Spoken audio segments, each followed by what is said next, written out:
시청자 여러분 안녕하셨습니까? 장군의 소리 김영철입니다. 오늘은 지난 시간에 이어 쉬바 박사의 연구 결과를 계속해서 전해드리도록 하겠습니다. 사실 오늘 전해드릴 쉬바 박사의 연구 결과는 아직 검증된 것이 아니란 말씀을 먼저 드립니다. 쉬바 박사 역시 자신의 이러한 이론을 검증하기 위해서는 더 많은 선거에 관한 자료가 필요하고 선거 분야의 전문가들의 협력이 필요하다고 얘기하고 있습니다. 그럼에도 불구하고 쉬바 박사의 연구는 부정선거를 파헤치려는 여러 가지 노력 중의 하나이기 때문에 시청자 여러분과 공유하기로 결정하였습니다. 끝까지 시청해 주시기 바랍니다. 지난번 영상에서 설명드린 바와 같이 쉬바 박사도 두 가지 투표 방법에 대하여 설명하고 있습니다. 상단의 Individual Candidate Voting이 후보 선택 투표입니다. 따라서 대통령으로 바이든을 선택하거나 또는 트럼프를 선택하고 상원의원에는 A 또는 B 후보를 선택하는 방법입니다. 두 번째는 정당 선택 투표입니다. 공화당 또는 민주당을 선택하거나 혹은 소수 정당을 선택할 수 있습니다. 끝으로 쉬바 박사는 자신의 연구에 사용한 분석 방법에 대해서 설명합니다. 카운티 내의 각 선거구에서 이루어진 투표 결과를 정당 선택 투표와 후보 선택 투표로 구분해서 파악했습니다. 그리고 예를 들어서 설명합니다. 어느 선거구의 투표자가 200명일 경우 100명의 투표자는 정당 선택 투표를 했고 나머지 100명은 후보 선택 투표를 했다고 가정했습니다. 정당 선택 투표를 한 100명 중 60명이 공화당을 그리고 나머지 40명이 민주당을 선택했고 나머지 후보 선택 투표를 한 100명 중 65명은 트럼프를 나머지 35명은 바이든을 선택했다고 하면 이 경우 총 득표수는 트럼프가 125표로 62.5%, 바이든이 75표로 37.5%를 득표하게 됩니다. 지금부터 쉬바 박사는 자신의 분석 방법을 설명합니다. 특정 카운티의 투표 결과를 각 선거구별로 비교하기 위하여 어느 한 선거구의 공화당 선택 투표 비율과 후보 선택 투표자 중 트럼프를 선택한 투표자의 비율을 파악했습니다. 그런 후에 그래프상의 도식을 하는데 X축에는 해당 선거구에서 정당 선택 투표를 한 인원 중 공화당을 선택한 인원의 비율을 표시했고 Y축에는 후보 선택 투표 인원 중에서 트럼프를 선택한 투표자의 비율에서 X축에 표시한 공화당을 선택한 정당 선택 투표 인원의 비율을 빼준 수치를 표시했습니다. 조금 전 예에서 공화당을 선택한 정당 선택 투표 인원은 전체 정당 선택 투표 인원의 60%였고 후보 선택 투표 인원 중 트럼프를 선택한 인원의 비율은 65%였습니다. 이것을 그래프상에 나타내 보면 지금 보시는 점과 같이 나타납니다. X축은 해당 선거구에서 획득한 공화당의 정당 선택 투표율 60%가 되며 Y축에는 후보 선택 투표 인원 중 트럼프를 선택한 65%라는 수치에서 위에 60%를 뺀 5%가 됩니다. 이 부분이 대단히 중요한데 다시 한번 설명드리면 정당 선택 투표를 한 100명 중 공화당을 선택한 투표자가 60명이기 때문에 X축에 60% 부분을 표시합니다. 그리고 후보 선택 투표를 한 나머지 100명 중 트럼프를 선택한 인원이 65명이므로 65%이고 여기서 위 정당 선택 투표에서 공화당을 선택한 60%라는 수치를 빼주면 5%가 됩니다. 이 그래프는 이렇게 해석할 수 있습니다. 이 선거구는 공화당을 지지하는 인구가 민주당을 지지하는 인구보다 6대4로 많습니다. 그리고 지지하는 정당이 없는 사람 중에서 트럼프를 지지한 사람이 전체 무당파 인구의 65%로서 해당 선거구에서 공화당을 지지하는 인구 비율 60%보다 5% 높은 지지를 했다고 할 수 있습니다. 그리고 이번에 보여드리는 이 그래프는 해당 선거구의 투표자 중 공화당을 지지하는 사람은 정당을 지지하는 인구의 7%밖에 되지 않고 지지하는 정당이 없는 무당파 사람 중에서 트럼프를 지지한 사람은 12%가 되는 것을 알 수 있습니다. 지금부터 실제 투표 결과에 대한 분석 결과를 보여드리겠습니다. 쉬바 박사는 미시간주의 86개 카운티 중에서 4개 카운티를 선정해서 대통령 선거 투표 결과를 분석했습니다. 선정한 4개의 카운티는 오클랜드, 매콤, 켄트, 웨인 카운티입니다.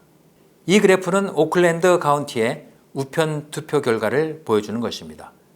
각각의 파란 점은 각 선거구의 투표 결과입니다. X축은 공화당 선택 투표율이고 Y축은 후보 선택 투표에서 트럼프가 얻은 득표율에서 X축에 표시한 공화당 선택 투표율을 빼준 수치가 되겠습니다. 이번 슬라이드에서는 빨간색으로 표시한 특정 선거구에 대해서 분석했습니다. 해당 선거구는 정당 선택 투표에서 공화당을 선택한 투표자가 약 45%였고 트럼프가 받은 후보 선택 투표는 약 25%가 됩니다. 해당 선거구의 Y축 수치는 마이너스 20%인데 이는 트럼프가 받은 후보 선택 투표에서의 득표율에서 X축의 45%를 빼주면 마이너스 20%가 된다는 뜻입니다. 따라서 트럼프가 해당 선거구에서 얻은 후보 선택 투표의 득표율은 45 빼기 20 해서 25%가 된 것입니다. 자, 이 슬라이드에서 해당 선거구의 투표자가 2,000명이고 1,000명은 정당 선택 투표를 선택했고 나머지 1,000명은 후보 선택 투표를 했다고 가정하면 1,000명의 정당 선택 투표자 중에서 450명이 공화당을 선택했고 나머지 1,000명의 후보 선택 투표자 중 250명이 트럼프를 선택했다고 할 수 있습니다. 만일 이런 상황에서는 AP 등 주류 언론에서는 트럼프가 35%, 바이든이 65% 득표했다고 발표할 겁니다. 즉, 바이든이 트럼프를 30% 이겼다고 발표한다는 것이죠. 그런데 이 슬라이드에서 슈바박스는 조금 다른 의견을 제시합니다.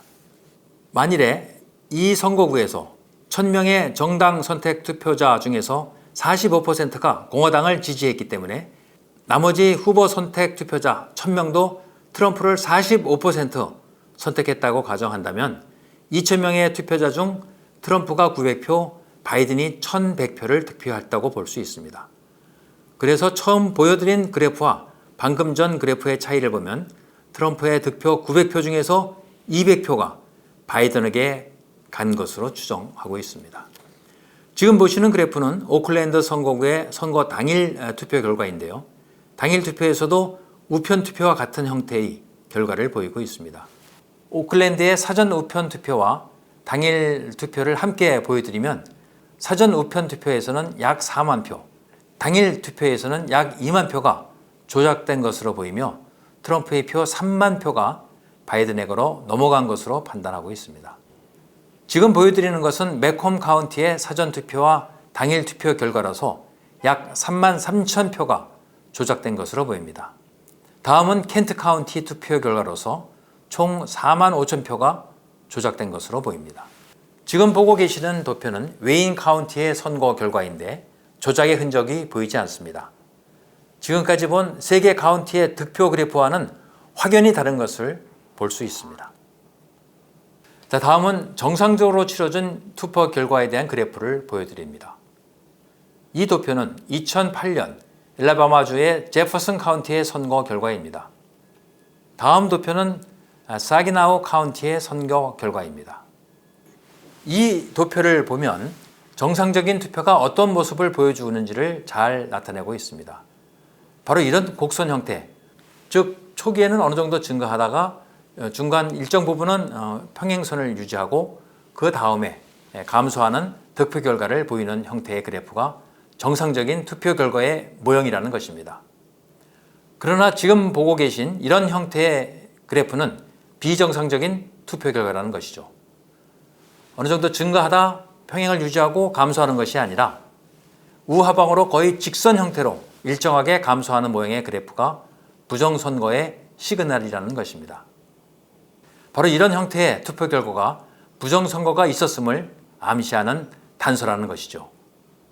어떻게 부정선거가 발생했는지는 경찰 또는 검찰의 수사로 밝혀져야 할 것입니다. 슈바 박사의 연구 결과를 보면서 다음 2가지 형태의 그래프를 제시해 봅니다. 좌측의 2개의 그래프는 2020년 미국 대선에서 발생한 2가지 형태의 투표 결과이고 우측의 2개의 그래프는 2016년과 2020년 대한민국의 국회의원 선거 서울 지역 투표 결과를 비교한 것입니다. 부정선거는 그 흔적을 남깁니다. 미국 선거에서 정상선거와 비정상선거가 이루어진 주의 투표 결과가 확연히 다릅니다. 대한민국 역시 2016년과 2020년 국회의원 선거의 투표 결과가 확연히 다릅니다. 바로 이것이 2020년 4.15 총선에서 부정선거가 있었다는 것을 나타내는 시그널은 아닐까요? 자, 이것은 지금까지의 연구 결과에 대한 요약입니다. 첫째로 미국 대선에서 부정선거가 있었음을 나타내는 분명한 시그널이 존재한다고 합니다. 두 번째로 이러한 연구를 통해서 비정상적인 선거가 이루어진 선거구에 대해서 경고음을 울리고 있습니다. 세 번째로 선거 데이터에 대한 시스템 엔지니어의 추가적인 연구가 요구된다고 합니다. 마지막으로 슈바 박사는 이번 대통령 선거에서 표 훔치기가 분명히 일어났다고 주장하면서 이래도 괜찮냐고 물어보고 있습니다. 슈바 박사는 이러한 부정선거의 시그널 디텍션을 위해서 다음과 같이 제안하고 있습니다.